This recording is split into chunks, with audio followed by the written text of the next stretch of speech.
Episode 3, Revenge of the Sith. We're all here to talk about that, so let's talk.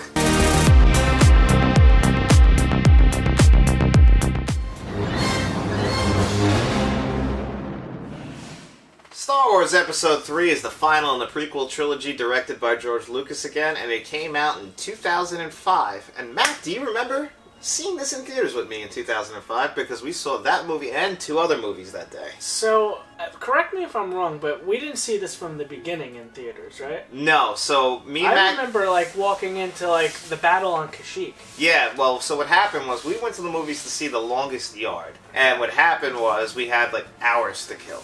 Yeah. Because I don't know why. I can't remember now. It's been 17 years. But we got there, and the movie didn't start for hours. Maybe it was sold out. So we popped into Episode 3, and I think we were halfway through, and then we finished it up. Then we went into the next theater next door, and we saw Madagascar. And I think we saw most of that. I think it just started and we finished up. And then we went downstairs, and then we saw The Longest Yard. Yeah, those are the days where you can just go into a movie theater, pay for one ticket, and... spend the day there. Yeah, so sneak into the other theaters after yours was over. That was the first time I saw Episode 3. This is my favorite of them so far, and it's actually, I think, the first good Star Wars movie, and the only good one in the prequel trilogy. So let me start by saying this was not always my favorite. I don't love this movie, but this watch through, I appreciated it the most, and I think I enjoyed it the most that I ever have. I'm still voting Episode 1 is better. This is better than 2. I'll say that. The thing for me is it's the Hayden Christensen and Natalie Portman. I like Natalie Portman. I've never seen Hayden Christensen in anything else, but I like Natalie Portman. Their scenes together they feel forced. They don't look right. They're just cringy. Episode 2, Episode 3, all he does is cry and whine and complain, and that's the one thing I have a problem with. But other than that, it's an okay movie. The story was great. I know we had to get to him being Vader, but every time I watch it, I'm like, oh, I hope he doesn't go and kill Mace Windu. I hope he doesn't kill the younglings, but he does it every time. We just have to get there, and I just... Well, this is what I wanted from the entire prequel trilogy. I wanted Darth Vader. I wanted to see... But did he have to kill the kids? You really had to sell that he was an evil guy, because honestly, the whole time he was, conflicted, and it's we had to see him be the villain that he would become. And honestly, through Episode 1 and 2, I didn't believe that guy was going to become Darth Vader, so you had to sacrifice the younglings to get there, unfortunately. And you know what else I disliked? Mace Windu. Samuel Jackson is not good with a lightsaber, and he's supposed to be one of the most powerful Jedis. I thought he was terrible with the lightsaber. Well, you gotta remember that Palpatine was hiding the fact that he was Darth Sidious the whole time, and honestly, that was another thing, is how Palpatine and Darth Sidious, I love that whole storyline through the whole trilogy. I think he's a piece of shit. Yeah, no, he has no redeeming qualities. I hate that guy. Yeah, but he played everyone like a fiddle perfectly. Yeah.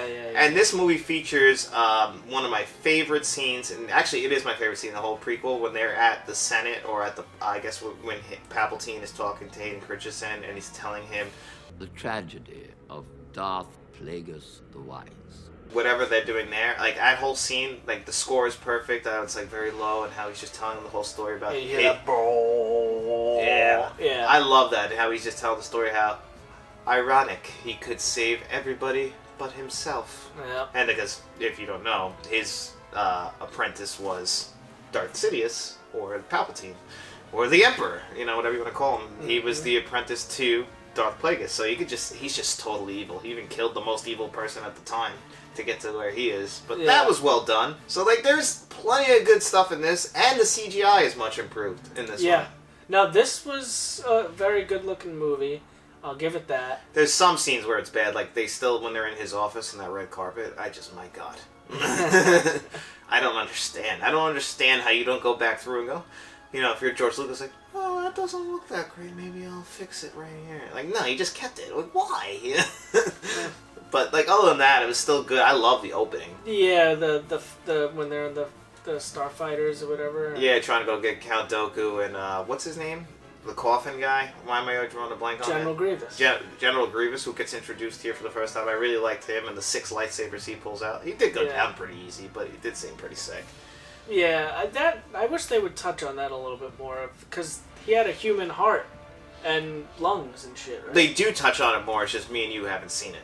Oh, it's in the Clone Wars, I believe. Yeah, the cartoons and the extended universe stuff. Yeah, so that's all there. Like, and because he's a pretty cool character, and I would have liked to see more from him in this, but you know, we had to move on and get really into the Anakin stuff, and like, because we have to turn him here, because at the end of this movie, he has to be Darth Vader, and.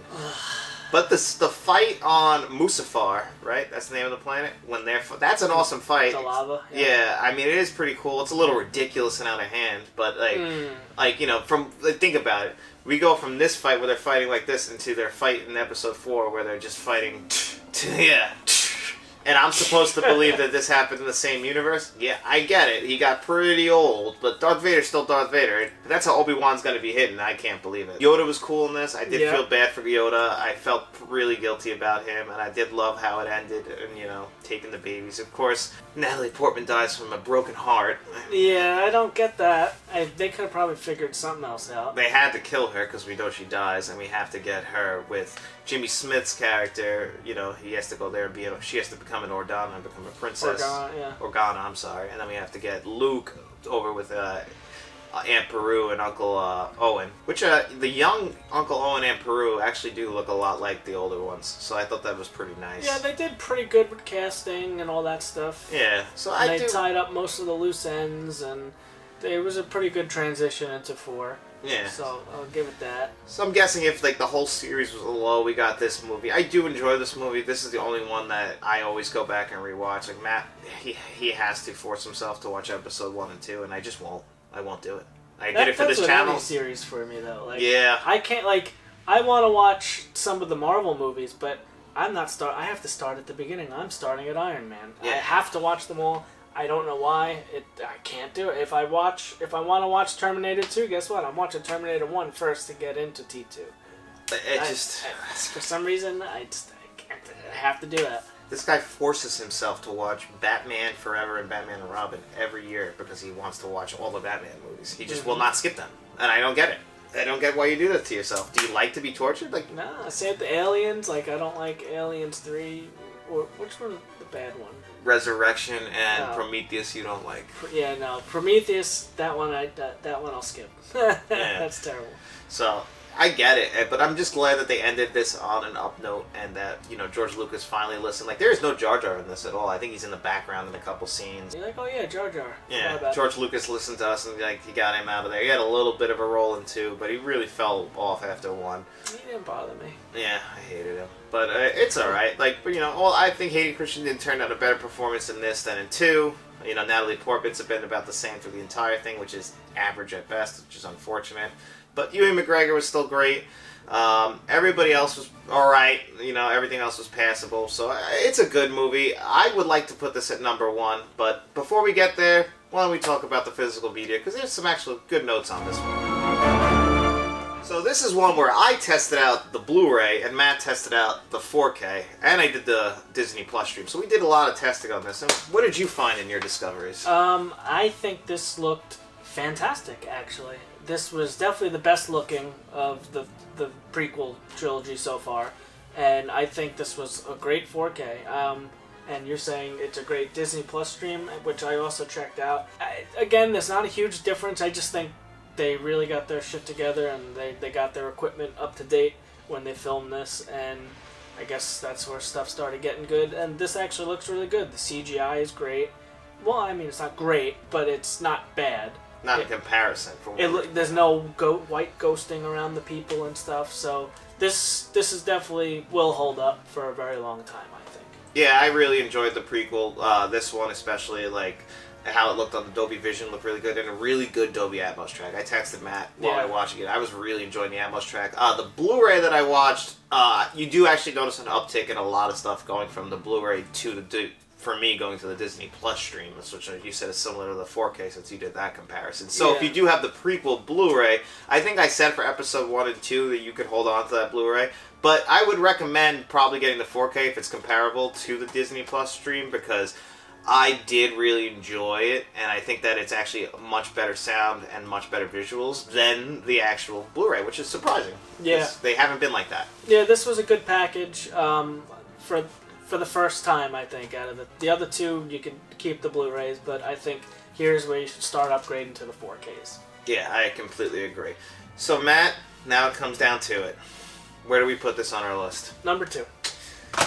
I told Matt I would concede to number 2.